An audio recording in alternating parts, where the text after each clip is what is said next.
In the previous lecture, we have seen the gyroscopic effect on a thin disk, and in that particular case we considered the synchronous Wald condition.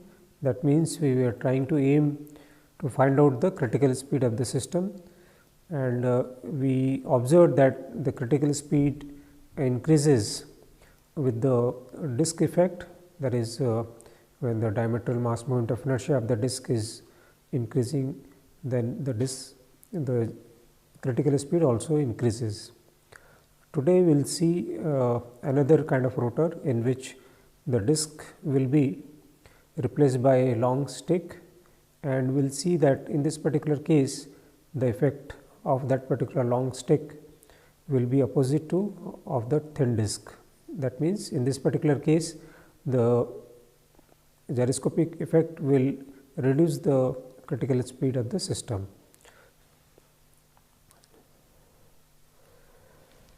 So, this is the overview of the lecture, in which basically we are dealing with the gyroscopic effect, analysis of cantilever rotor with long stick.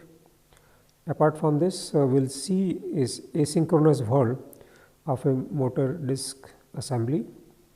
In this particular case, we will try to see the Wald frequency, and then from there we can able to get the critical speed of the system.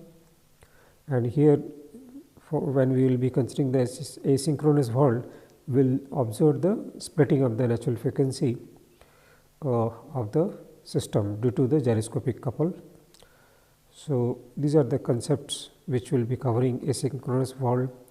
Even for asynchronous Wald, we will be having the forward and backward Wald frequencies and corresponding critical speeds also. So, let us start the analysis of a long stick which is attached to a cantilever shaft at the free end. So, in this particular case, the stick is attached, this is a long stick, and which is attached to a massless shaft, and in this particular case we are considering the pure rotational motion of the long stick. We are not considering the translation motion at present. So, during Walding, let us say this is the bearing axis, which is Z. So, during Walding, this particular disk is tilting and its center of gravity remains at the axis of the bearing axis. So, this point is G, and if you see the long stick from this end basically is having circular cross section, to be more precise, and this is the shaft during the Walding. So, this will Wald in this particular configuration. Here also we are considering the synchronous Wald condition. That means, the Wald frequency and the spin speed is same, and we are looking into the condition when they will be same, and that will give us the critical speed of the system. In this, we have not considered any unbalance in this particular rotor. So, for this particular kind of long stick, if we see a small mass dm, let us say this is a small mass dm, because of this motion it will be having a centrifugal force dm omega square, and let us say the axis in this direction is y, and the position of this mass is in, let us say, the coordinate of that is y z. So, that means, the centrifugal force will be dm omega square into y, and you can able to see that another mass symmetrically placed opposite to this previous mass, here, this will produce another centrifugal force. The direction is taken care of the negative side of the axis. So, now we can able to see that these two forces, centrifugal force, are making a couple, and the couple direction is counterclockwise direction in this particular figure. So, we can able to see that the tilting of the disc, which is, if we draw the axis of the disc, this is the tilting, that is tilting is phi x about x axis. So, that tilting is becoming more because of this particular moment. So, it is opposite to the previous case. In the thin disc, this kind of moment due to the centrifugal force was trying to reduce this angular displacement, but in this particular case for long stick, this moment is trying to tilt more and more toward the angular displacement direction.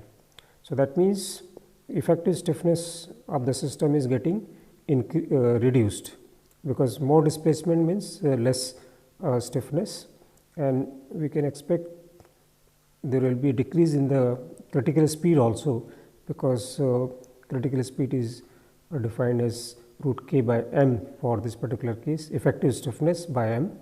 So, because stiffness is decreasing, so we expect the critical speed will decrease for this particular case. So, now let us analyze this situation. So, in this particular case, let us say the moment in this plane, yz plane, due to one of the small mass dm will be given as the force, which is dm omega square y, and the moment arm of that about the this. So, this distance is basically z, because the coordinate of that particular point is yz. So, this will be the moment produced by this centrifugal force of mass dm.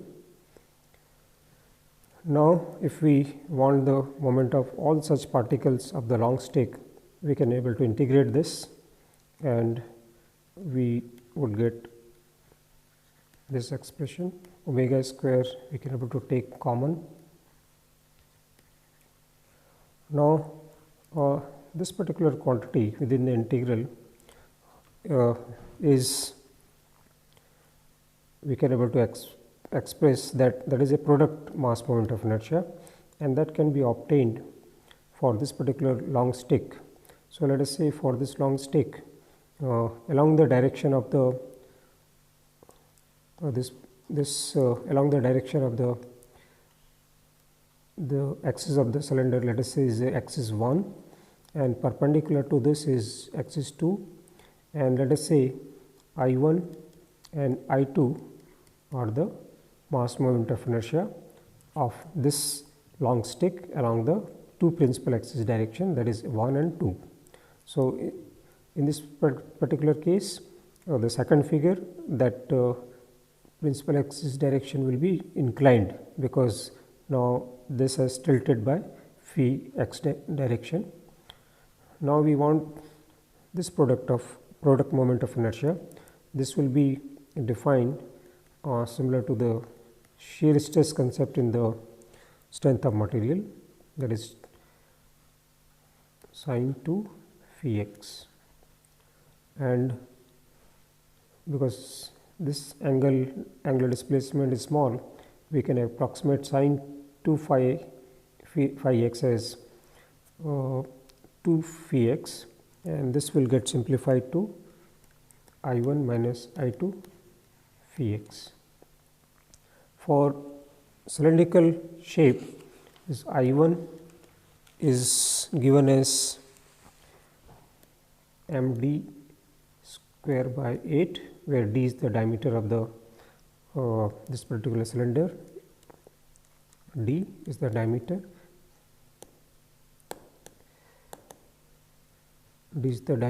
and b is the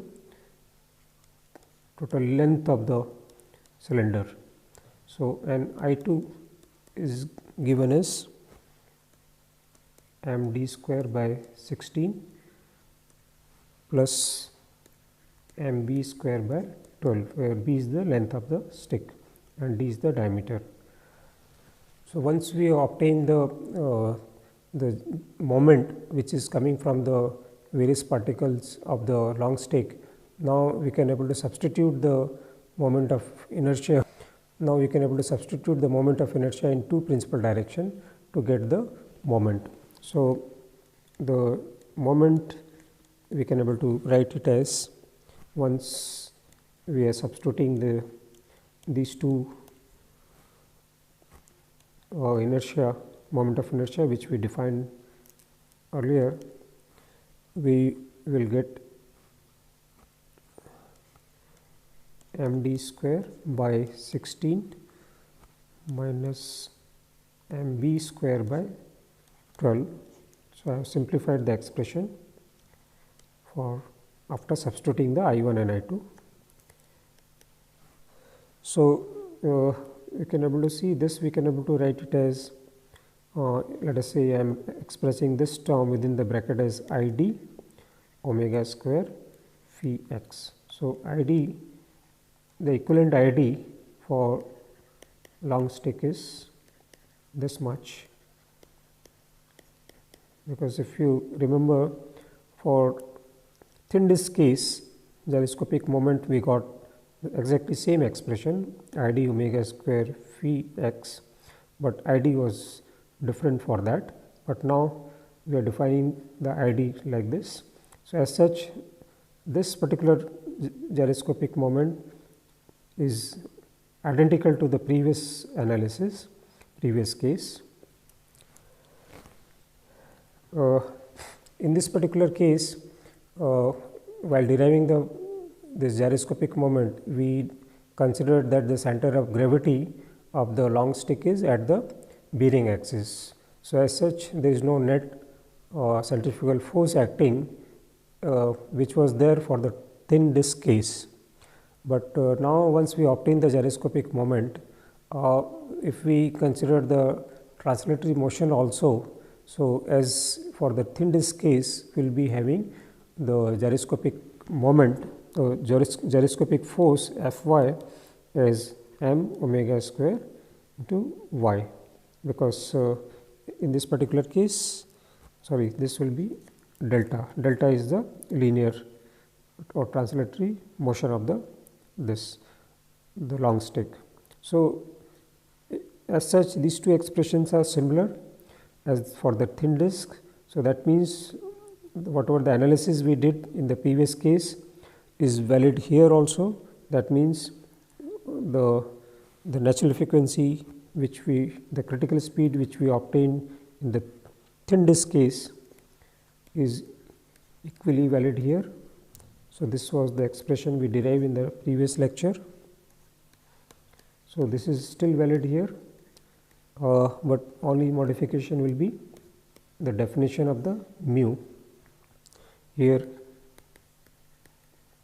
mu is similar to the previous one, but ID is now defined like this. So, this is the difference. In fact, this particular expression is more general. So, it defined not only for thin disk, also for the long stick, depending upon the relative value of the capital D, the diameter of the stick and the length of the stick. Now, we can able to see that in this particular case, this gyroscopic moment can become 0 if we have some condition, like if we have d square by 16 of minus is equal to mb square by 12. If we have this condition of the long stick, then we will see that ID of that particular system will be 0. So, there will not be any gyroscopic moment. So, you can able to see that the gyroscopic moment becomes 0 if we are having this condition, and if we simplify this, we will get this as B is equal to 0.866 capital D. B is the length of the long stick and D is the diameter. So, if this condition is there, we will be having the 0 gyroscopic moment, and if we have B greater than 0.866 D, you will see that this quantity will be more than this. So, ID will be negative. For this particular case, ID will be negative.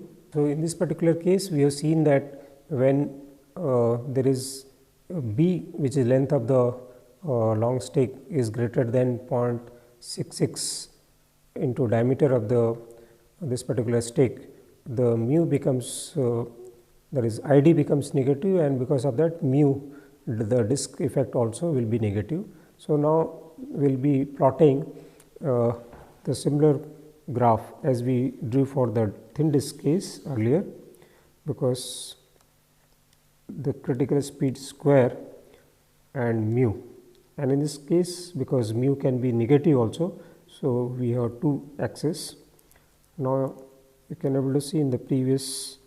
So, we are plotting this particular expression with respect to mu, and mu we are varying not only from positive direction, but also negative direction. So, earlier we had a curve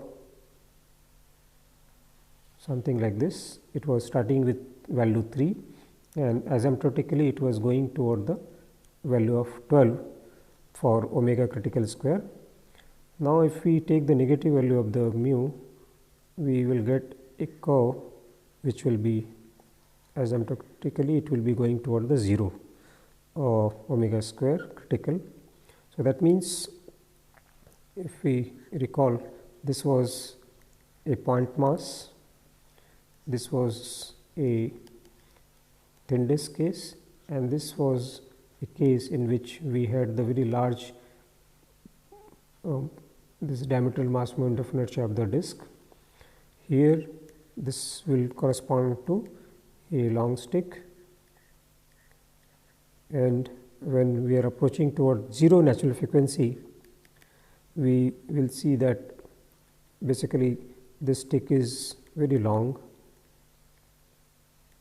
and for a small disturbance also is having large displacement because of gyroscopic couple is acting toward the angular displacement of the rotor. So, the natural frequency becomes 0 for this particular case. So, you can able to see that whatever we have derived now, this equation represent not only for thin disk case, also for the long stick case. Now, we will see from the non-dimensional critical speed parameter how we can able to get the critical speed. So, earlier we defined the non-dimensional critical speed parameter like this. This is the critical speed, and ml square, L is the length of the shaft. So, we can able to get like if we want the critical speed at this position. So, we have the square of this, and at this position for point mass we have this is equal to 3. So, from this we can able to get the critical speed. Critical speed will be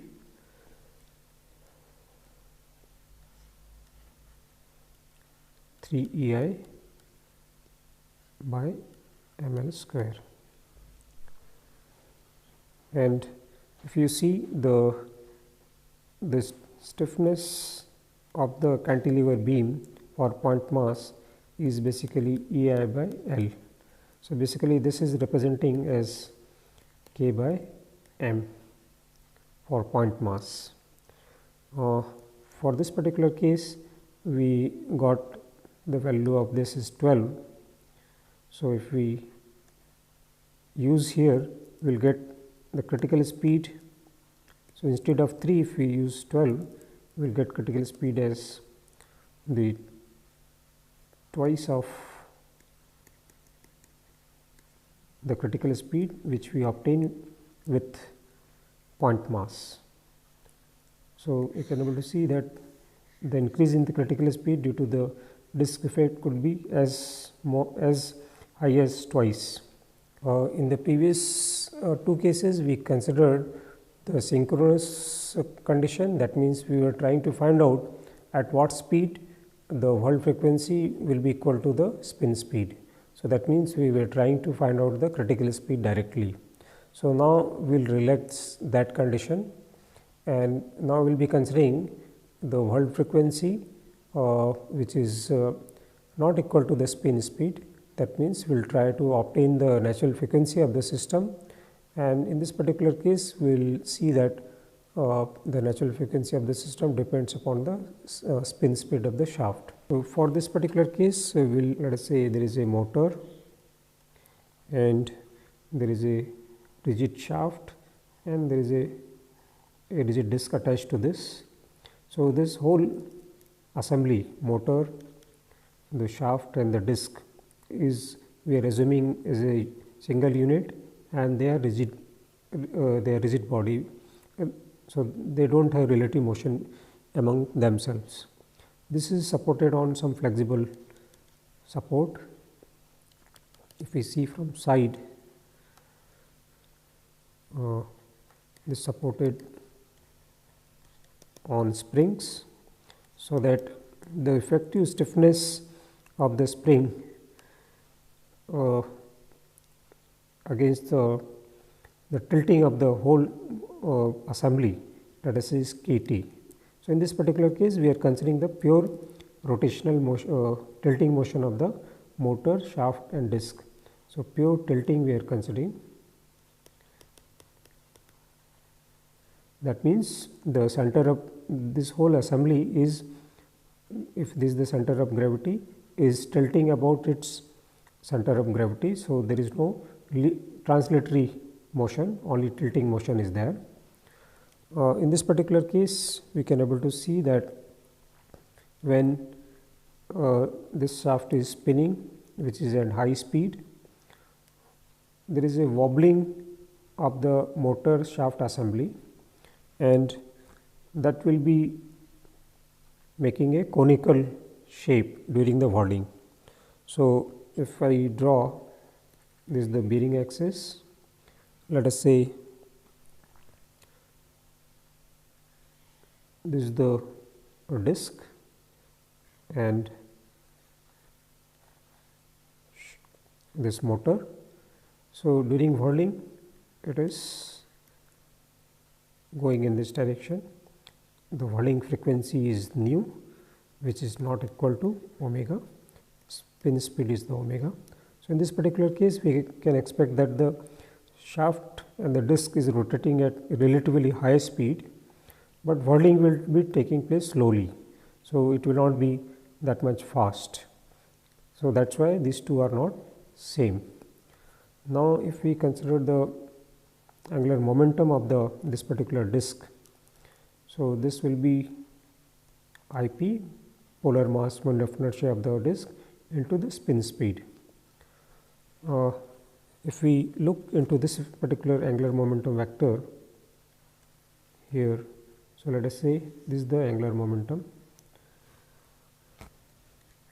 I p omega.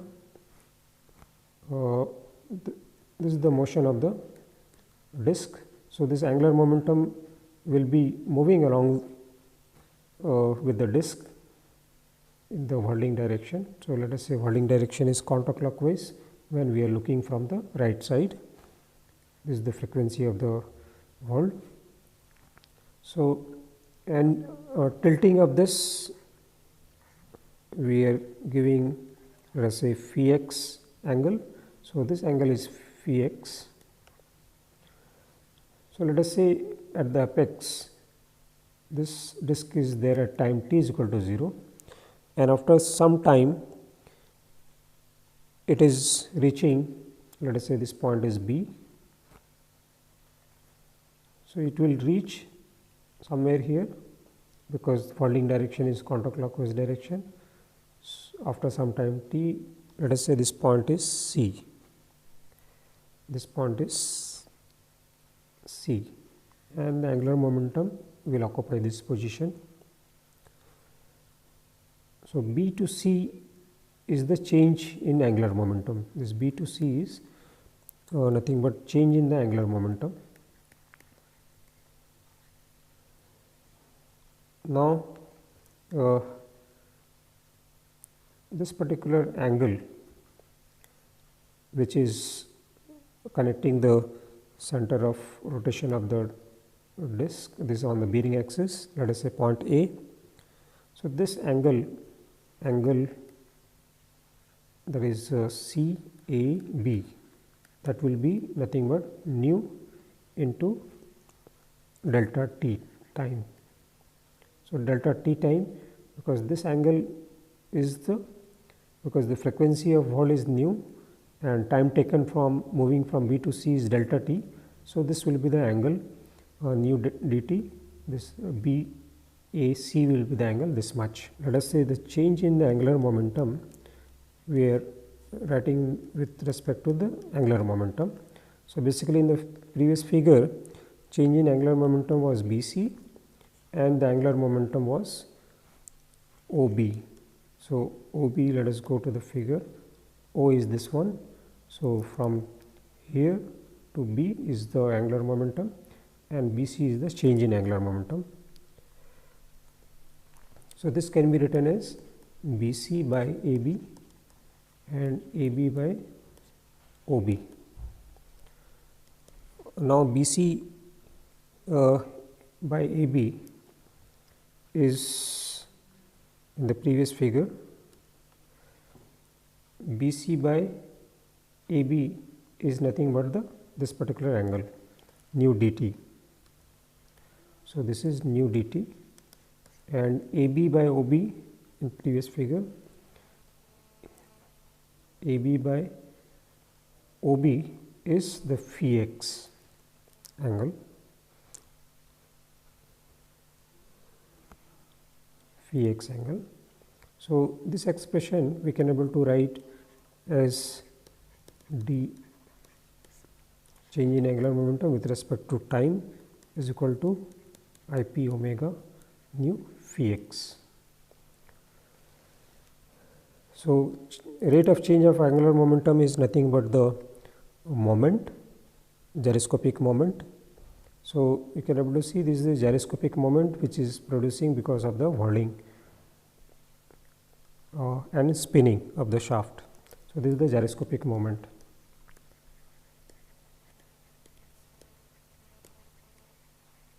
And the direction of this will be in the direction of the BC. So, BC direction is, that is outside the screen, the vector will be toward the outside the screen, B to C. So, this particular gyroscopic moment will, the disc will experience from the motor frame. So, the reaction of that onto the motor frame will be opposite. That means, in this particular figure, it will be from C to B, that will be into the screen direction. So, according to the right hand rule, it will be, if we see into the screen, that will be clockwise direction. So, onto the motor frame, it will be acting in clockwise direction. So, if we see the this particular figure, when moment is acting in the clockwise direction, or this figure, that moment will try to reduce this particular angle. That means, it is trying to reduce the tilting of the this particular motor shaft assembly, and because of that, basically the effective stiffness is increasing. Apart from this particular moment, the moment due to the support, and the support, the effective stiffness is kT, that will also be acting opposite to the angular displacement. So, we will be having basically total moment not only from the support spring, but also from the gyroscopic moment as this much. So, the stiffness into the angular displacement will give the support displace moment, and this is the gyroscopic moment. Now, this is the moment. So, the stiffness will be moment divided by this angle. So, that means the effective stiffness on the system will be kT plus minus IP omega square nu, and the world frequency will be the stiffness, effective stiffness, this particular stiffness kT plus minus IP omega nu divided by ID, because the tilting is about diameter. So, the stiffness divided by the diametral mass moment of inertia, and that is actually the world frequency square. So, we know that the natural frequency square is stiffness by mass. So, this particular equation will give us a quadratic equation in terms of nu. This equation will give a quadratic equation in terms of nu,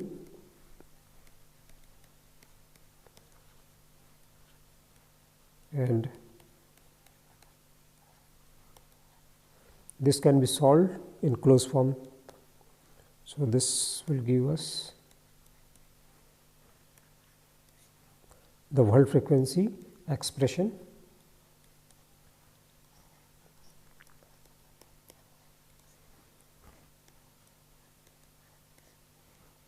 plus kT by ID.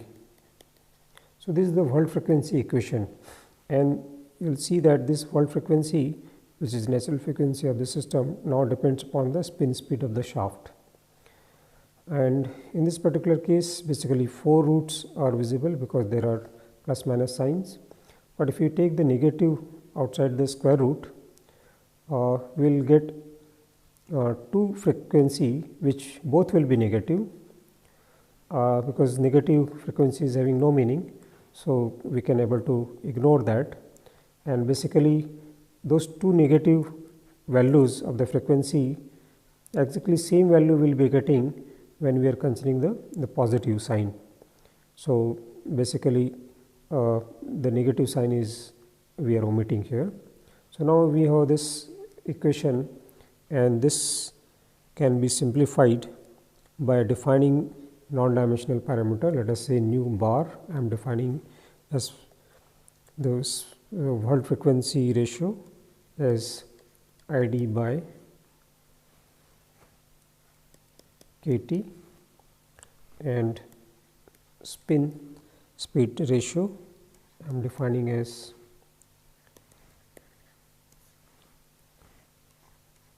kT into ID.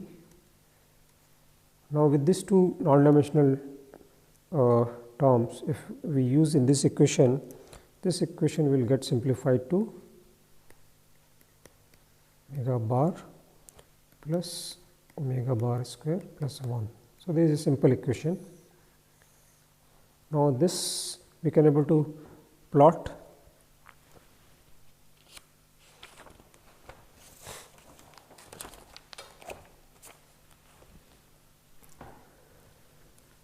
So, this equation I am plotting it with respect to nu and the spin speed ratio. So, at omega is equal to 0, we expect there will be a single value. If we put omega is equal to 0, basically we are getting 1 only. So, that is this point 1, and as we will increase the omega bar, we will find that there will be 2 values. One will be increasing in this direction and another will be decreasing. So, this is basically the splitting of the natural frequency is taking place, splitting of frequency is taking place, and this particular frequency is corresponding to the forward world. That means the world direction will be same as the spin speed.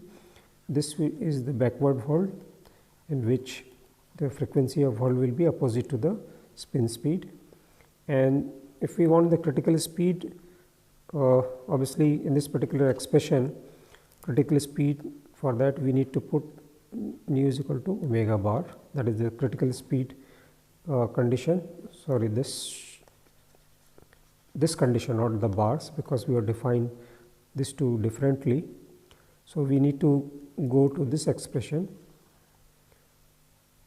and we need to put nu is equal to omega, and we need to solve for omega, that will be omega critical. Nu is equal to omega, here we will able to get the critical speed. We will be getting two values of this, first and second, and the expression will be kT divided by ID minus plus IP. So, this minus is corresponding to the forward world and plus is corresponding to the backward world, because when the denominator is minus, obviously this quantity will be smaller, and we will be getting the higher critical speed, that will be corresponding to the forward world natural frequency, and when it is positive, we will be getting denominator higher as compared to previous one. So, we will be getting critical speed lesser, that will be corresponding to the backward world critical speed.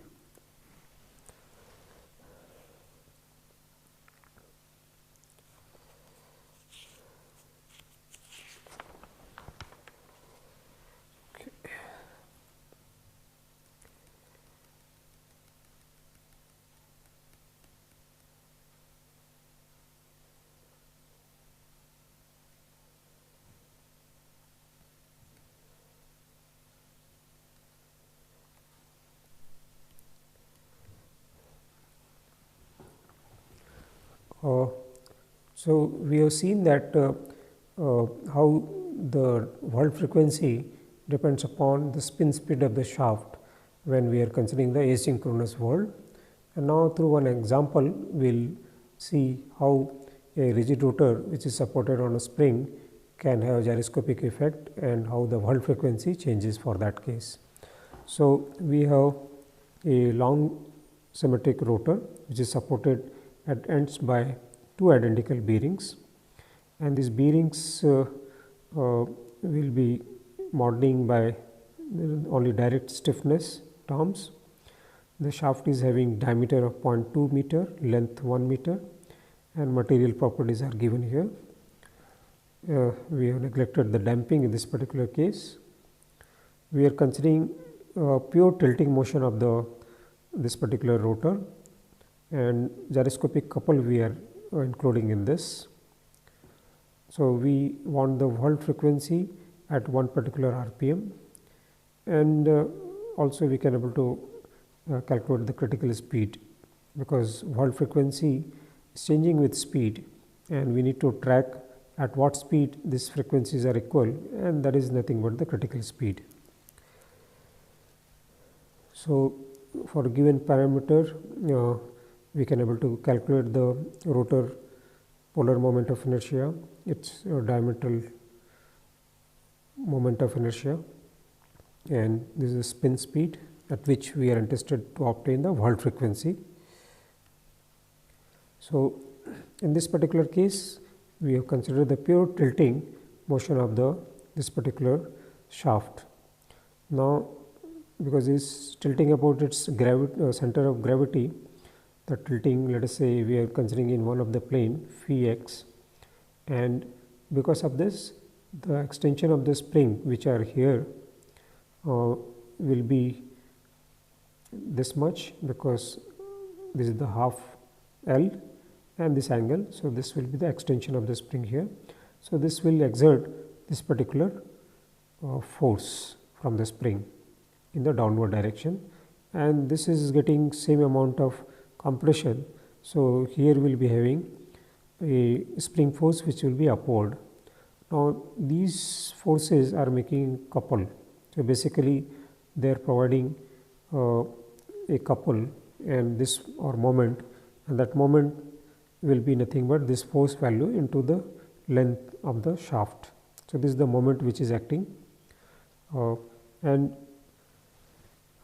if we divide this moment by the angular displacement, we will get the effective stiffness of the support or the rotational stiffness of the support. Moment divided by angular displacement will give us the effective support stiffness against the rotation. And the expression which we derive for present case, the motor shaft disc assembly, this particular case is identical to that one. So, whatever the we had expressions for the Hall frequency will be valid here.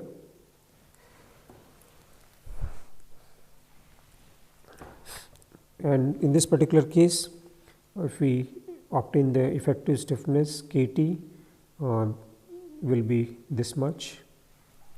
If we substitute the previous moment of inertia and spin speed and this effective stiffness in this expression, we will get the forward Hall frequency as 187.67 radians per second, this forward Hall frequency, and backward Hall frequency which will be less than this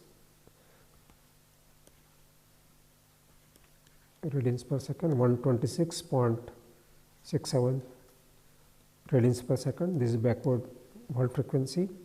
So, you can able to see that the spin speed was 1047 radians per second, but Hall frequencies are these. So, obviously, we are well above the critical speed. If we want the critical speed, we can able to use the expression which we derived earlier, that is effective stiffness divided by ID plus minus plus IP. So, this will give us the two critical speeds corresponding to forward Hall. We will be getting critical speed is 158.88 radians per second, and second one is 149.88. So, this is corresponding to forward Hall critical speed and this is backward Hall frequency.